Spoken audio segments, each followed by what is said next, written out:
Hello, I'm Jim Daniels with Digital Badge Academy, and welcome to this first installment of our multi-part education series on digital credentialing program governance. In this session, we'll be delving into the top 10 reasons why you need to develop a governance model for digital credentialing programs utilizing badges. And over the episodes that follow, we'll be covering a wide range of topics, including the essential components that actually make up a well-designed governance model, the 5 phases of governance model development, and lastly, the top 10 outcomes to expect from a well-functioning governance framework. While digital credentialing offers a broad range of benefits, and there are many, a well-structured governance framework is really essential to ensure the integrity, the credibility, and the effectiveness of your badging program. So whether you're just starting out with your digital credentialing journey, or perhaps if you even already have a digital credentialing program in place, understanding the significance of governance is really key to achieving long-term success. So with that said, let's go ahead and jump straight into today's topic. So what exactly constitutes a governance model for digital credentialing and badging programs? So I want you to think of a governance model as a framework that includes oversight, standards, guidelines, and processes.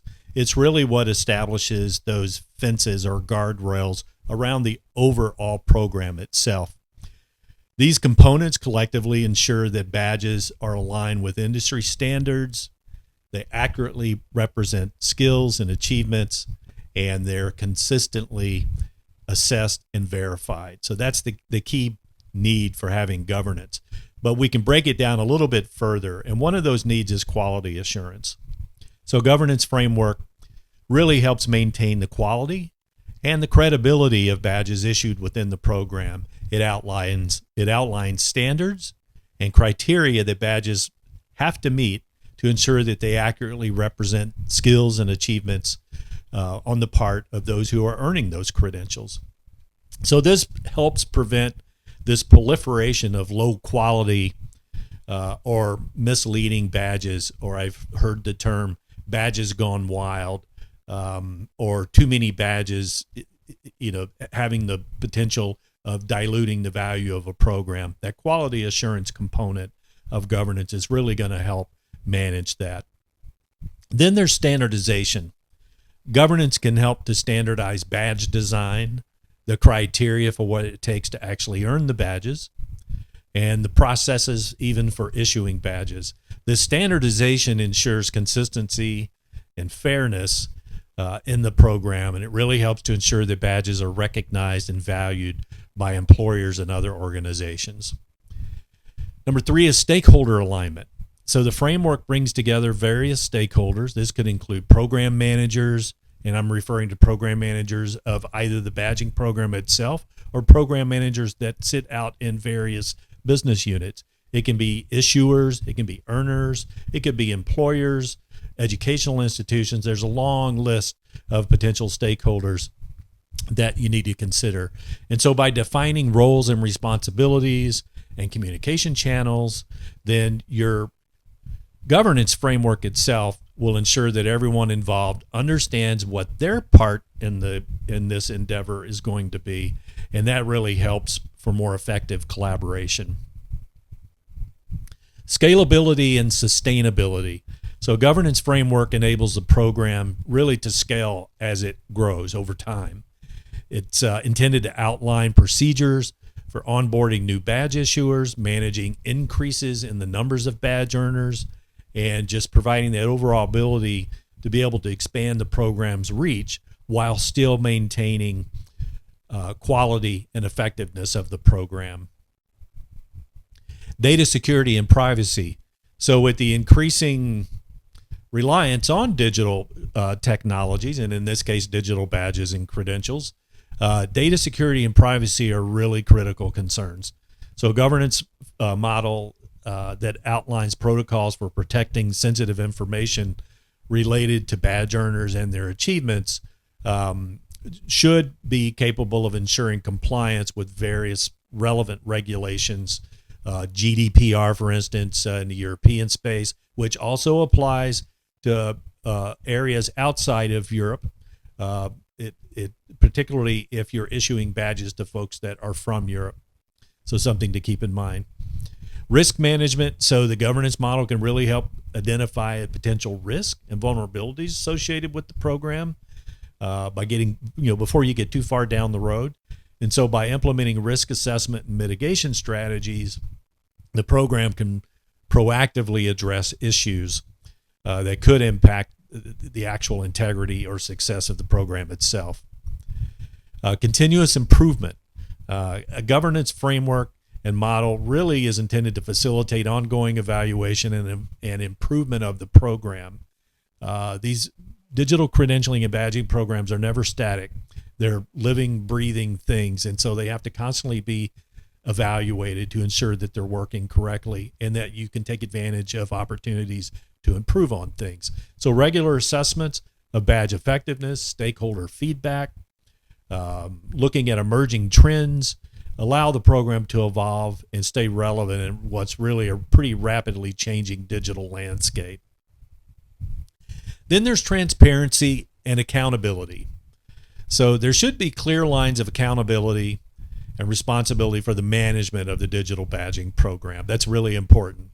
So this includes mechanisms for addressing issues and concerns and for enforcing compliance with policies and guidelines. Clearly defined governance structures will help promote transparency by outlining those decision-making processes and accountability mechanisms. And that in turn will help foster trust amongst the stakeholders, and it really helps prevent conflicts coming up from having unclear roles or lack of clarity around decision authority. Then there's compliance and legal considerations. Depending on the nature of the badges and the industry in which they're used, there might be legal and regulatory considerations. A governance framework really is intended to ensure that the program aligns with relevant laws and regulations and minimize legal risk. Then we have communication and marketing. The framework around governance should really guide how the program is marketed to potential badge earners and employers or any other stakeholder that is relevant in terms of how the digital badging program is designed and what it's intended to be in service of. So that's going to ensure that the messaging is consistent, that it's accurate, really important, and align with the overall program's goals and values. So that's it. That's the brief overview. There's obviously a lot that can be talked about relative to digital badging and credentialing governance models and frameworks. So if you want to learn more, there's a few suggestions here that I have for you. One is to go out and enroll in Digital Badge Academy's masterclass. That class goes very deep. There's over 10 hours of education that is included there. And I highly encourage you to take a look at that, especially if you're considering building out a new program. Follow Digital Badge Academy on LinkedIn. There's a URL here that you can go to and follow us. We're constantly publishing information, just like you're listening and watching here. And so it'd be a great way to kind of keep up with what's going on in the digital badging ecosystem. We also have a newsletter that you can subscribe to, and I've provided a link there. And then finally, visit our website, digitalbadgeacademy.com. We have a lot of resources there as well, webcasts that we've recorded and have posted up online, as well as blog articles. And meet with us. So you can schedule a free 30-minute consultation. There's no obligation whatsoever. If you have questions about anything that's been covered in this particular presentation or any other topic related to digital badging and credentialing, we highly encourage you to reach out to us and have a conversation. And to do that, just email me directly at jim@digitalbadgeacademy.com, and I'll be happy to get something on the calendar. Thanks for being with us today. Greatly appreciate your attention if you've made it this far, and we hope to be hearing from you soon.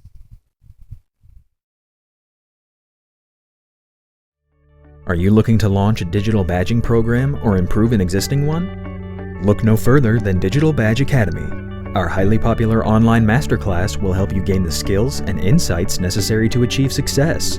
Enroll now and start learning today.